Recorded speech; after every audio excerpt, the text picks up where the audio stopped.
Thanks for joining us, everybody. I'm Rob McCrae, and I'm here with Darryl Forest, a candidate for Rocky River School Board. VoteForest.com. We're here in beautiful Rocky River Park on a Sunday, and I appreciate the chance to talk to you today and talk a little bit about your campaign for school board. Okay. And I know you just came from an event earlier today. You're getting out there talking to voters. What are they saying to you? What is the attitude right now of people out there that you've spoken to about the election and what they're looking to accomplish with new leadership in the school board? Well, I think first off, they're starting to understand that there's been a lot of tenuous consternation at the board meetings with Rocky River, but it's been nothing unlike what we've seen across the country and even in our neighboring suburbs regarding things such as critical race theory, whether it's taught or not. In our instance, we had a failed levy, and the things that are being attributed to why that is truth or fiction. And then the other side of it is looking at this whole idea of diversity, equity, and inclusion and what that actually means. And in regards to not just a black or white thing, but the fact that parents have come to me with kids who have different needs and basically have said, well, it should be including them as well. And so it's broadening that umbrella in terms of what really all of that should be about. And so I think that they're starting to understand the differences in people's campaigns in regards to those who are kind of sowing the dissension and misinformation on various topics, and then some that quite frankly think that everything is just perfectly fine and that we should just go on and live life and join hands and kind of sing kumbaya and pretend, to be honest, that things are fine when they actually aren't, which has been revealed in just how contentious these meetings have been. Yeah, you're in a unique position. You have 2 children in this school district right now. Exactly. And so you get feedback almost instantaneous about what's going on, with students and how their life is within our school district. Oh, absolutely. And so that's important that you have children within the district. And have they been in the district their whole student careers? Oh yeah, absolutely. So they've school. been everything from Goldwood all the way up to now either the middle school or the high school. And that's one of the other things that a lot of parents have said. I've really reinforced the fact that I'm a product of public education, and I believe in the power of public education. It used to be the pinnacle of the world, to be honest. Sure. And the fact that because of that, this is the reason why my belief in the public education system is why I have my kids in it, versus some of the candidates who, quite frankly, are actually vying for leadership in the Rocky River Public Education Group, where they didn't even have faith enough to put their own kids in. Yeah, and so you've served on the Curriculum Advisory Committee. Correct. And so this would be the next logical step, I suppose, in putting your mark in the success of the school district.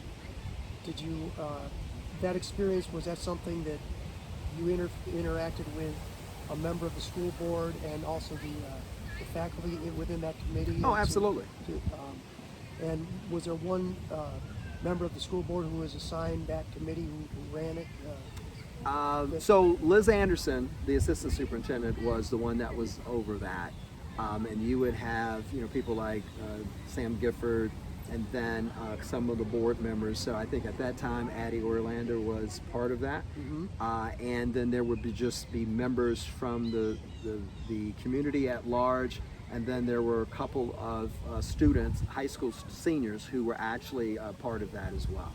And so we would really just evaluate and view different aspects of the curriculum in terms of some ideas that they would come up with, and give our input to it, being aware of it, and then giving our input in terms of whether we thought it was a great idea, was it wasn't. I have a good speaking relationship with people like Dr. Schoaf and then also Liz Anderson, and I'm not one of those who kowtows to anyone. So from the perspective that, you know, if there is a specific reason why I'm there, I'm one that will ask probing questions to get finite answers, and I don't settle for, well, we're thinking about it, or, you know, any answers that are very generalized, you know, that really don't give clarity or any credence to, you know, what the topic is at hand. For instance, the diversity and the DE&I contract that was set up with the Diversity Center of Northeast Ohio, as you're aware, was not renewed. And so, but it was around for many years, wasn't it? Many years, and then was decided that it was, quote unquote, the lightning rod for all of the naysayers within the Board of Education meetings that had taken place. And I promptly had to point out the fact that that was not your lightning rod. The lightning rod is the term diversity, and people not understanding exactly what does that actually mean.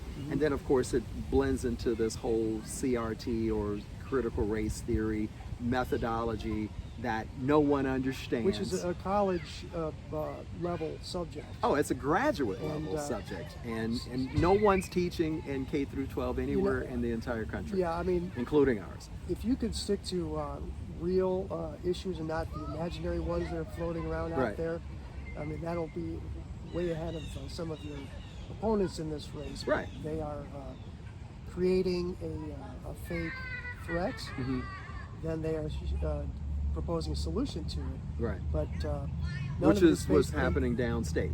And yeah, the extreme now is the discussion that somehow they want to eliminate current events conversations in the classroom entirely. Well, they call it divisive concepts. Yeah. Which is subject very to, broad. Right. So that's going to really, I mean, it takes talented teachers, bottom line, to navigate these things and produce age-appropriate lesson plans and approaching topics in a way that facilitates learning. Right. You know, and so if we trust our teachers and if we have qualified, talented people, and we seem to, if these programs have been around for 10 years or more, and we really haven't had many complaints about it. Right. I don't think you could really get away with having a flawed program for that many years if it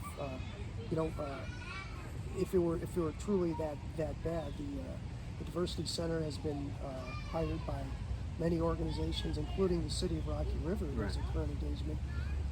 And when you talk about some of the programs in the schools, I mean, I heard that we're talking about maybe 7 hours of instruction in 12 years. I think it was 5.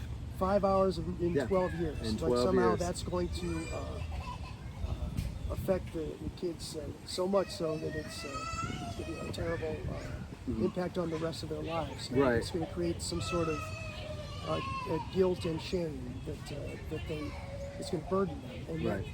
And it's simply not the case. So that kind of judgment, I think, would be very welcome on the school board. Well, my idea is I'm trying to refocus everyone's attention and just say teach truth in history. So if you teach truth in history, it actually solves a lot of issues and problems, because what it actually does is it has diverse, make sure that there's diverse individuals reflected in the building of America and the American story. And the problem is that I, coming from public education in the Chicago area, all African American schools, my teachers still had to supplement the history books with other resources because of what was lacking in the history books. And so now what you're talking about with things like, SB 322 and 327 is you're literally, I tell everybody now, it says, if those things become enacted, you might as well hold up a history book and just start ripping out pages, because that's exactly what's going to happen. And then more so, which I found to be interesting dialogue, is Now in the 327 part, 327 is specifically, so 322 is for the K through 12. 327 is for the colleges, College, universities, yes. and government agencies. So now you're talking about thought police literally coming up and saying, well, I think you just taught a divisive concept, so now we're going to pull the funding for that institution. So imagine OHIO, Ohio State, having professors that are literally on edge for what they're going to be teaching. And not only will they be on edge because if they say the wrong thing, then their school misses millions of dollars of funding. But now you're going to have, if that's pervasive in Ohio, you're going to have prospective teachers and professors from other states look at Ohio and say, do I really want to introduce that into my life? Yeah. Do I want to be in that position that if I make the wrong statement, that I am literally going to cost my institutions millions of dollars in funding, and of course my job Yeah. for doing that. And so all because people basically are going to look at history and then whatever makes them uncomfortable, just take the page out. And my Right. premise is there is stuff already missing in history of how it's being taught. And so you need to teach it all. And what I mean by that is, And our kids can handle it. yeah, our kids can And handle our teachers someone can handle someone it with brought a up proper perspective. Someone brought up in one of the board meetings, they talked about like liking whatever they thought was being taught to like DE&I to Nazi Germany. And they said this is like indoctrinating the kids and this, that, and the other. But I told them, I said, but you need to take that statement one step further. And it says, but what are they doing today? In Germany, they make sure that everyone is being taught about the Holocaust. That actually there's certain aspects of anti-Semitism and what have you that could land you in jail. And so the point is that they've been doing this all the time since then, and the rationale behind it was you learn your history, you know that you'll see the telltale signs not to repeat it. And their kids are perfectly fine. They're not running around saying, Right. woe Exactly. is me, Yes. because my ancestors did this or were Right. part of it. And so the reality is that I always ask the question, well, what are you afraid of? If you teach truth in history, what are you afraid of? And if you're afraid of the truth, then that's a whole nother issue. But you're not going to stand here and continuously tell this story of Christopher Columbus discovering a country that already was inhabited Exactly. by a population of people, and then they had a kumbaya How do dinner. you explain that? How Yeah, do you- well, they had a kumbaya the dinner. photographs of the peaceful Indians. Yeah, and yeah, the, yeah. And well, and that. the Pilgrims. Well, here's is what that, you. is that the history? Well, here's what Really, you're going is to that have how to we got explain. this country, Right. You know? But here's what you're going to have to explain. They had a kumbaya dinner. The West was one, but you can't explain to me where 90% of the entire Native American population all of a sudden disappeared to. I know they didn't get on the Nina, the Pinta, and the Santa Maria boats because they couldn't all fit. So the question is, why are you negating the part about they got annihilated? Yeah. Well, I And- think our and- kids can handle it, and the teachers can handle the Of course. perspective of it, and Of course. Well, And so really my platform is going to not just be focused on DE&I, even though I'm in that waiting mode of seeing, supposedly they're doing this internal development of DE&I materials and what have you, and yet we don't know who's supposed to be doing it, what their background is, and all of that. But the reality is again, making sure that everyone understands it's not just a black and white thing, because of the fact that diversity is part of under that umbrella comes kids with other needs that need to be thrown under that umbrella. But one of the biggest things that everyone needs to understand is that whether the kids, when they graduate, Rocky River kids, when they graduate from high school, they're either going to go in 4 different directions. They're either going to go to a 4-year school, college, they're going to go to a 2-year community college, they're going to go into the military, or they're going to go into trades. 3 of those, either way, is going to lead to going into between the military and then also going into the real world in terms of whether Fortune 500 companies or whatever. Every last one of those is embracing DE&I and have DE&I initiatives. If our kids aren't even abreast of that and about that now, leaving the Rocky River bubble, we're putting them at a global disadvantage, competitive Absolutely, yeah. disadvantage. And so the reality is that, you know, you want to shelter them for them to be completely behind the 8 ball and behind everyone else who's already gone through that type of information, which isn't much, to be honest, but they're going to get a rude awakening once they leave. Yes. And so it's very important to keep our eyes on that. Being that I come from an engineering technical background, STEAM is one of the big things I want to focus on in terms of making sure that we're competitive that way, which is science, technology, engineering, arts, and then mathematics. math. Right. Yeah, and making sure that we are competitive along those lines. And so while we have other candidates who may have I wouldn't say may have, they have much stronger education background in terms of elementary, you know, or what have you. My background comes in talking about problem solving, because that's the way that I've been trained, that's the way I've been raised. And Yes. so from a problem solving standpoint, I'm the one who can come in and actually working alongside of people who have the education background, is looking at what we're doing, how we're doing it, but more importantly is identifying what are the suffering points out there, and then coming together to try to put together solutions and programs to facilitate getting that done.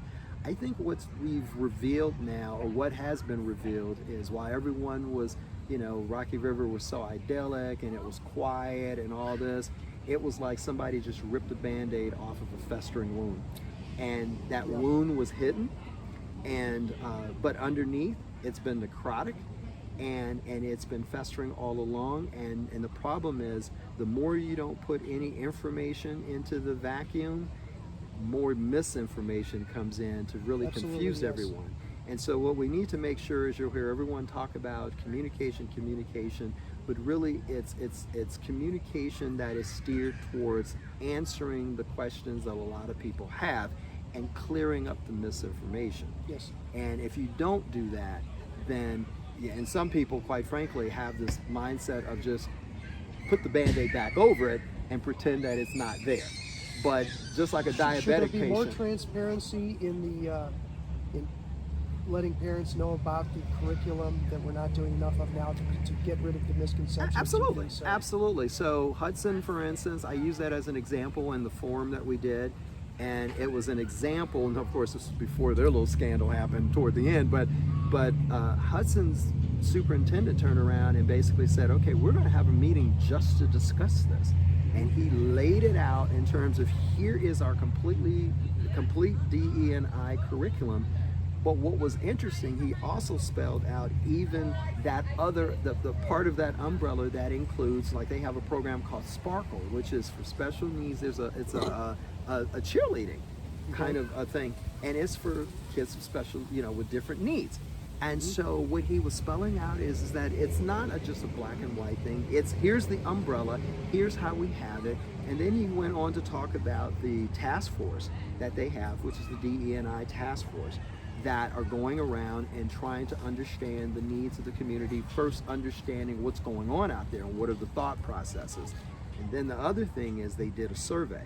Now, I was given information about a Gallup survey that was done across, and it's very kind of hard to even decipher the information, but Liz Anderson had actually corroborated that there was a survey done kind of assessing, you know, what kids' feedback was on their school experience. But what thing that I asked that wasn't done was it broken down by ethnicity?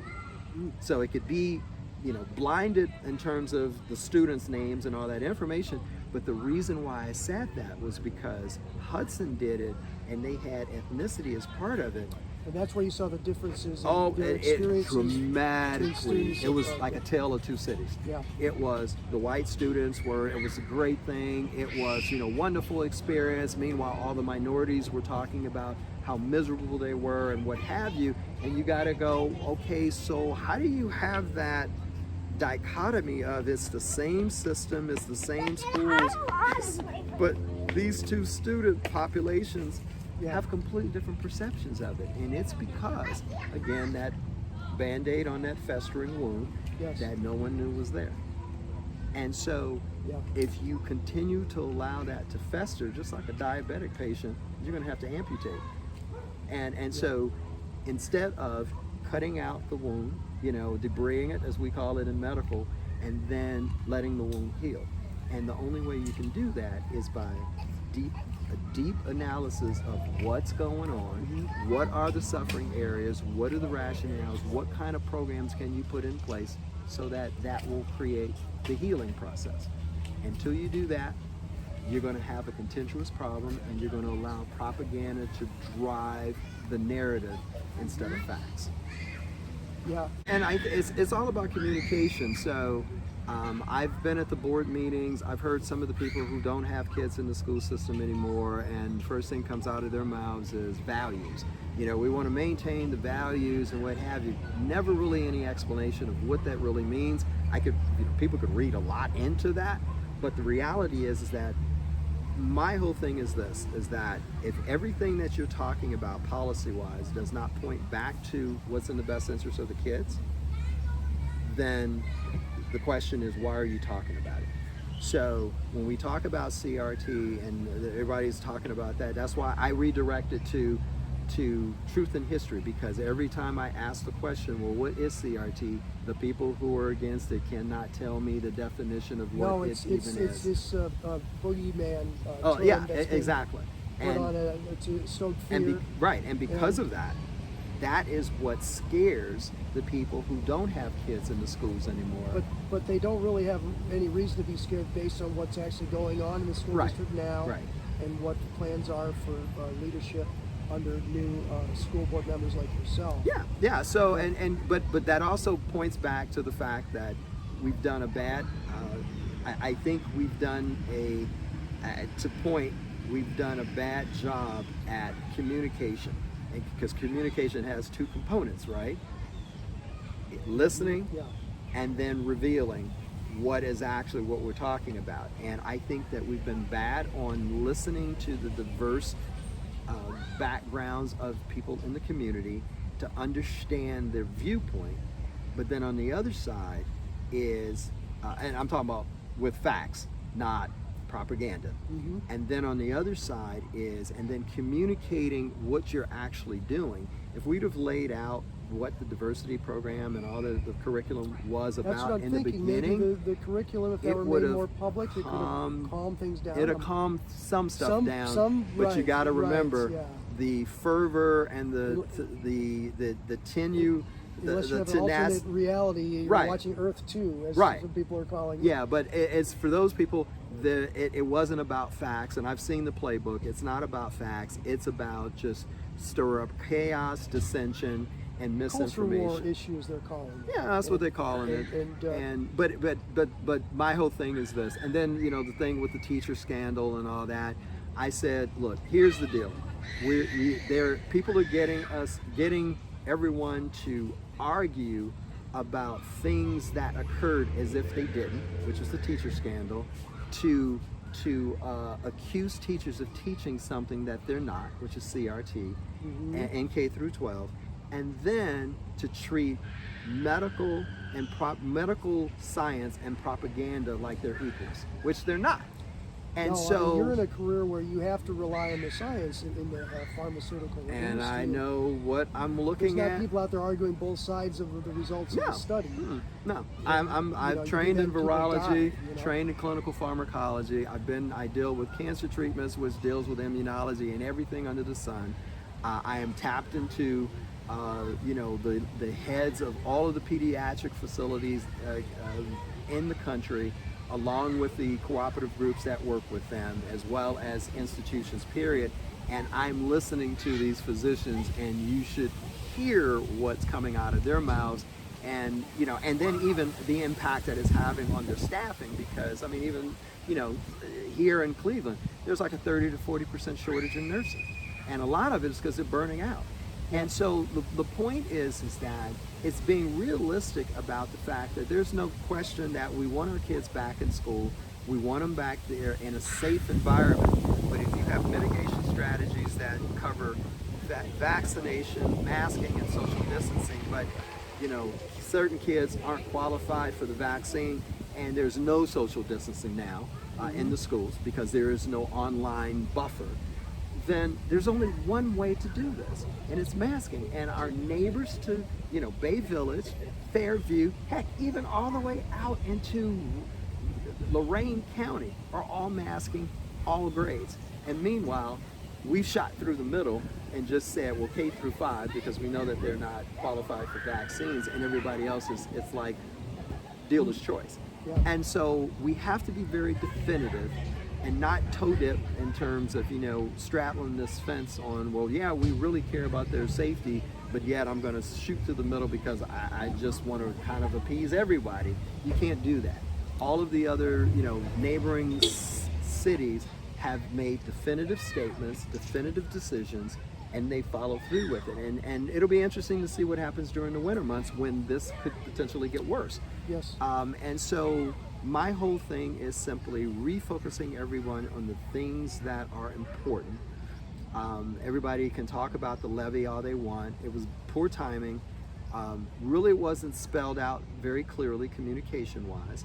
And the bottom line is, what they don't understand is that at the end of the day, after the levy failed, there was still monies that came in from the government, over $1 million, that actually covered everything that needed to be covered.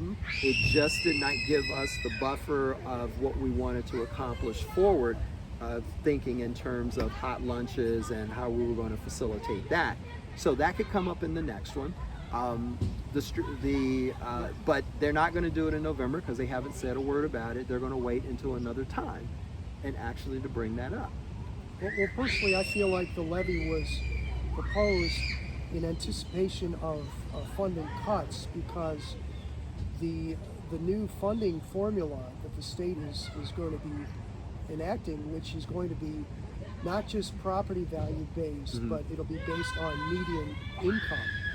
That'll mean that Rocky River will not get as much under that formula, and that equation was actually ruled unconstitutional. We were operating with for 20 years, I think, in Ohio with a policy, a funding formula that was ruled unconstitutional, and we were just getting around to fixing it. So I think the equation is going to change so that when they factor in everyone's median income, we're not going to be the beneficiary of as much state funding moving forward. Wow. So I think that the levy, there was not really an immediate need, in my opinion, that was obvious from looking at the financials of the district. Yeah. Now we find out there were some programs like not being equipped to receive school lunch and breakfast money.